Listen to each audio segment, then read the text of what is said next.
श्री सद्गुरुदेव महाराज की। तो फिर क्या करना चाहिए? महापुरुष समझाते हैं,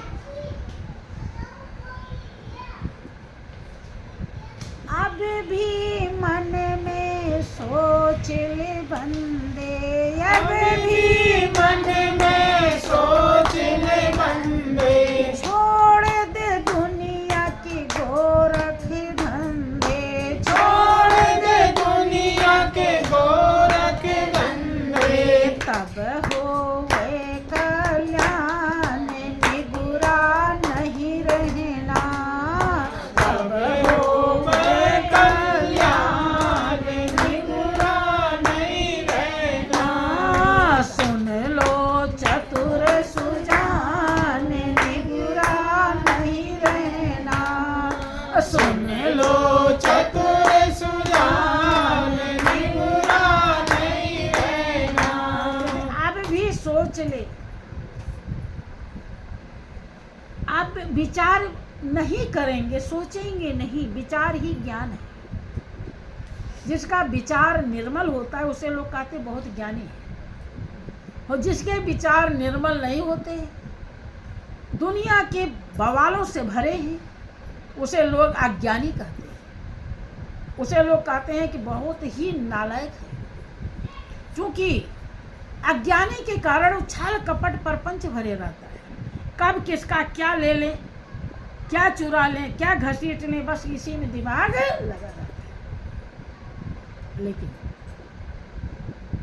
जिसके विचार निर्मल हैं, वही सोचता है कि हमारा 2 पैसा भले किसी के पास चला जाए, लेकिन उसका 1 पैसा भी मेरे पास ना आए। विचार निर्मल होने के नाते वो जानता है कि अगर 1 पैसा रह गया मेरे पास, तो इसे मुझे कभी न कभी ब्याज सहित चुकाना पड़ेगा, और इसके लिए हमें गधा घोड़ा कुछ भी बनना पड़ेगा। तो कितनी दुख की बात है। और अगर हमारा उसके पास है तो उसे बनना पड़ेगा। किसमें फायदा है, अपना देने में कि उसका लेने में है? लेकिन लोग क्या सोचते हैं, चतुर सुजान न होने के कारण दूसरे का मिल जाए तो अति उत्तम है। लेकिन समझ लीजिए बहुत खतरे से खाली नहीं। हाँ, किसी का घर में कोई भाई बंधु है, जितना न्याय का आपका बनता है उतने लीजिए, उससे ज़्यादा मत लीजिए। अगर उतने से आपकी गाड़ी नहीं चली तो ठगारी वाले से भी चलने वाली नहीं, बल्कि और डूब जाएगी किस्ती, और डूब भी गई, बर्बाद हो गए, और फिर अभी भी छुट्टी नहीं है, अभी भी उसे चुकाना भी पड़ेगा। बहुत नुकसान। ये देखो, आप गाड़ी से जा रहे हो तो सही सलामत गाड़ी मंजिल पहुंच गई, तो आप जहां पहुंचोगे वहां आपको आवाभगत भी मिलेगा, वहां का आनंद भी मिलेगा, और आप किसी प्रकार से दिक्कत नहीं आपको, आप दुरुस्त हैं। लेकिन अगर गाड़ी रास्ते में उलट पलट गई और हड्डी पसली टूट गई, तो जहाँ जा रहे हैं वहाँ पहुँचेंगे भी नहीं, वहाँ का कोई चीज़ नहीं मिलेगा आपको, आनंद मिलेगा नहीं, कुछ नहीं। और यहाँ टूट फूट के पहले बैठ गए, अब हॉस्पिटल में जाइए भर्ती हुए, मरे नहीं अगर बचे हैं तो कितना नुकसान है, विचार कीजिए। सब बर्बाद हो गया, हुआ कि नहीं? और मालिक ने वहाँ पहुँचा दिया तो धन्यवाद देते हैं, और बढ़ बढ़ के बातें करने लगते हैं, वाह मैं कितना कमाल का हूँ, कैसे यहाँ पहुँच गया। अब ये खा, अब आज तो वीडियो कॉलिंग करते हैं, देखो कैसे क्या खा रहा हूँ, क्या आनंद आ रहा है, कहाँ से आ रहा है, कौन दे रहा है इसको, उसका कोई खोज खबर नहीं है? और जब पलटा देता तो अरे भगवान ने तो सत्यानाश कर हो गई बर्बाद।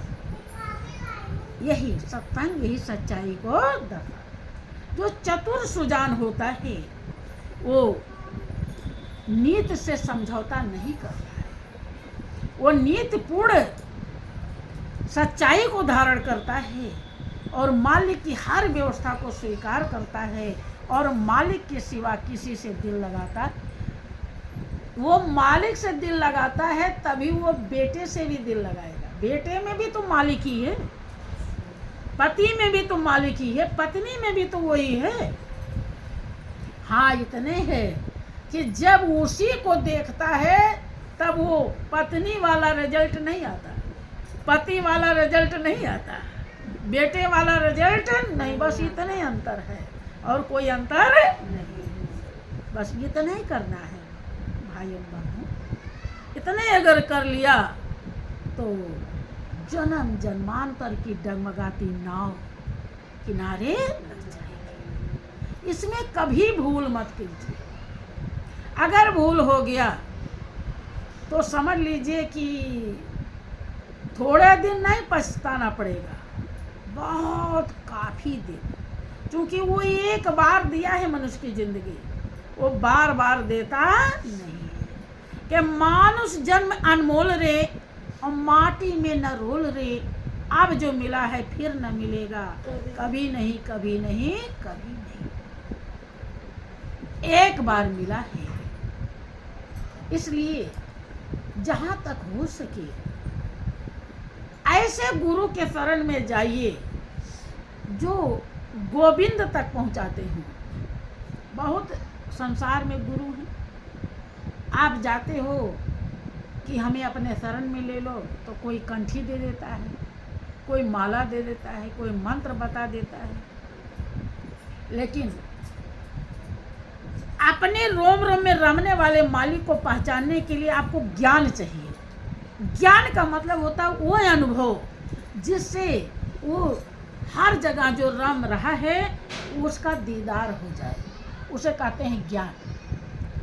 उस अनुभव को कहा जाता है ज्ञान।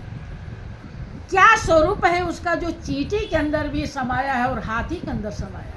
अगर आप सोचो कि भगवान की, राम की मूर्ति जैसे है, धनुष बाण लेकर खड़े हैं, वही भगवान है, तो चींटी के अंदर आएंगे?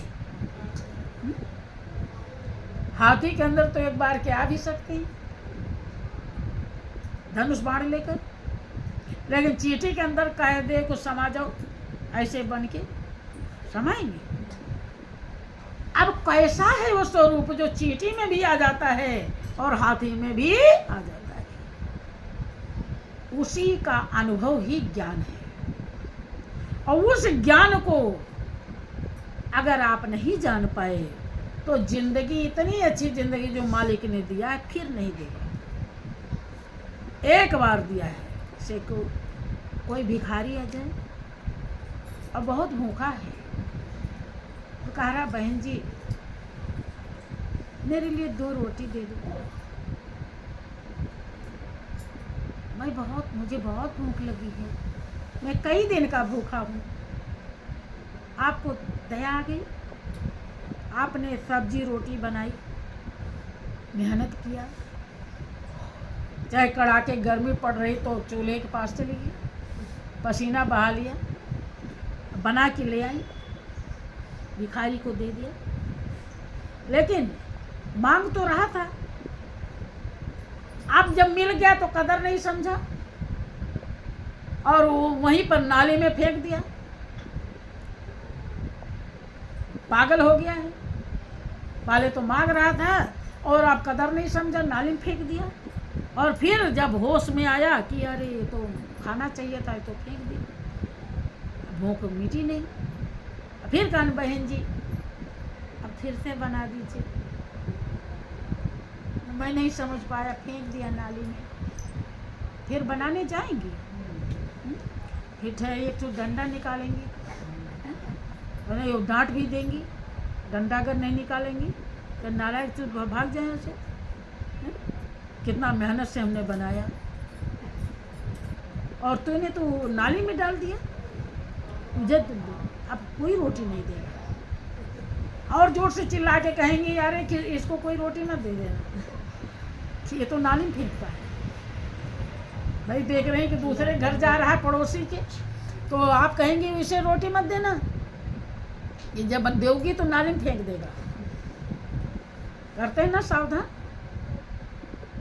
अब वो रोटी आपकी कितने की है? बहुत तो 10 20 50 की होगी, और आपने टाइम लगाया है घंटा 2 घंटा, लेकिन उसका नुकसान आपको बर्दाश्त नहीं है।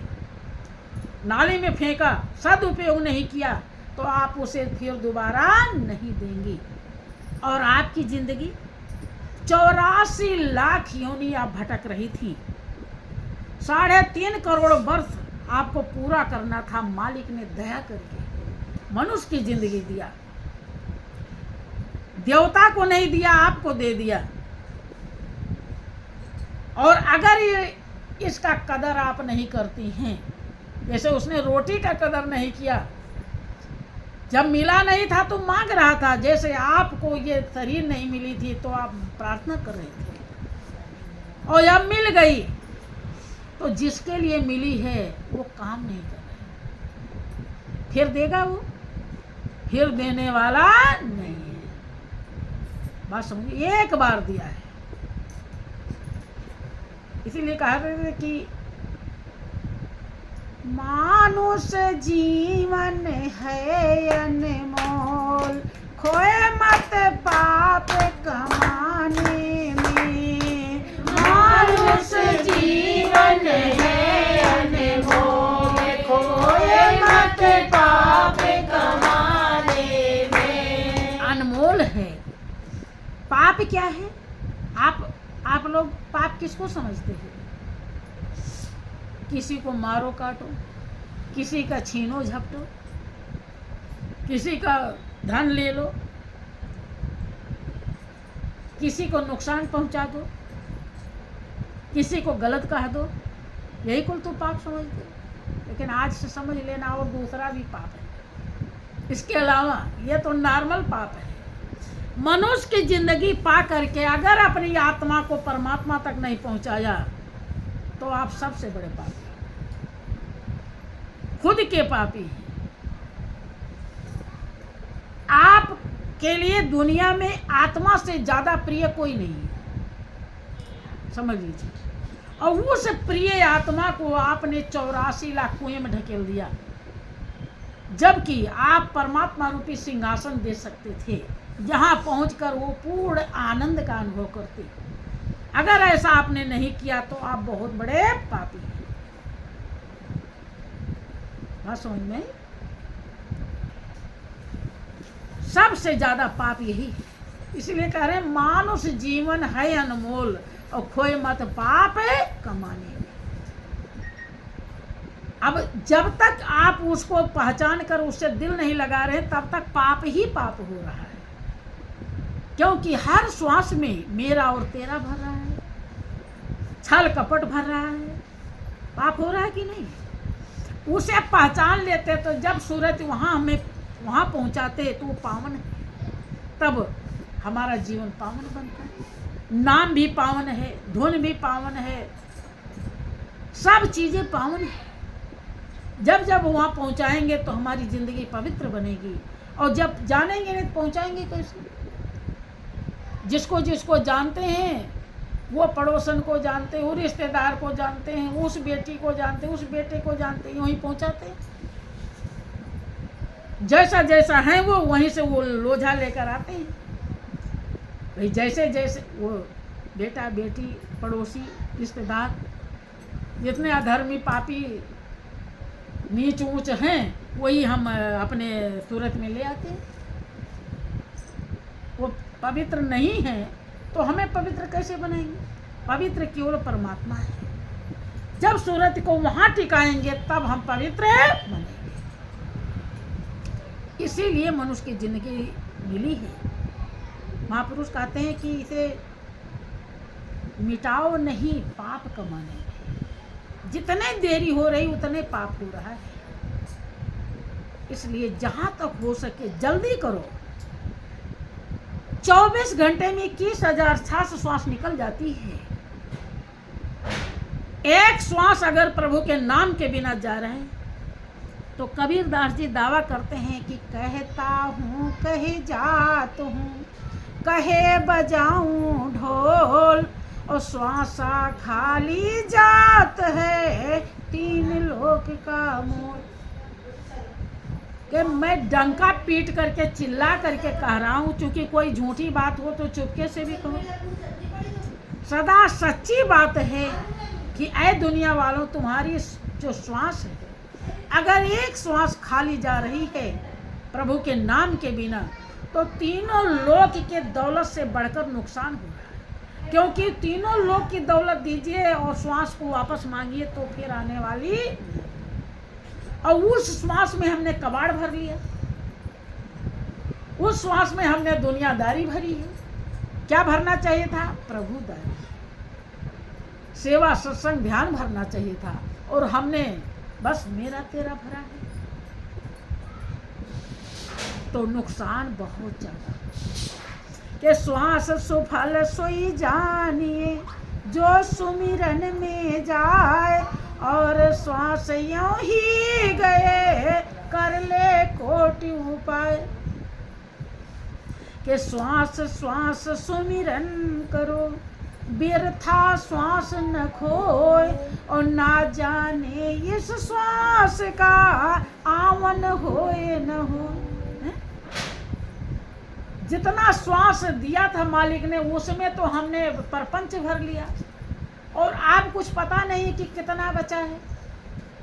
वो भी जा ही रहा है, वो कभी रुकता नहीं है, हरदम निकल रहा है। आप चाहे कुछ करो या ना करो, वो तो जा रहा, फटाफट जा रहा है। और जिस दिन पूरा हो जाएगा, आप एक पल यहाँ रहने नहीं पाओगे। आपको इस दुनिया से तुरंत ही विदा होना पड़ेगा। और उसके पहले जो कर्तव्य करने के लिए आए थे वो नहीं किया, तो आप कभी भी चतुर सुजान नहीं कहलाएंगे। इसलिए चतुर सुजान के लिए सगुरा होना बहुत ही जरूरी है। गुरु धारण करना, और ऐसे गुरु को धारण कीजिए जो गोविंद तक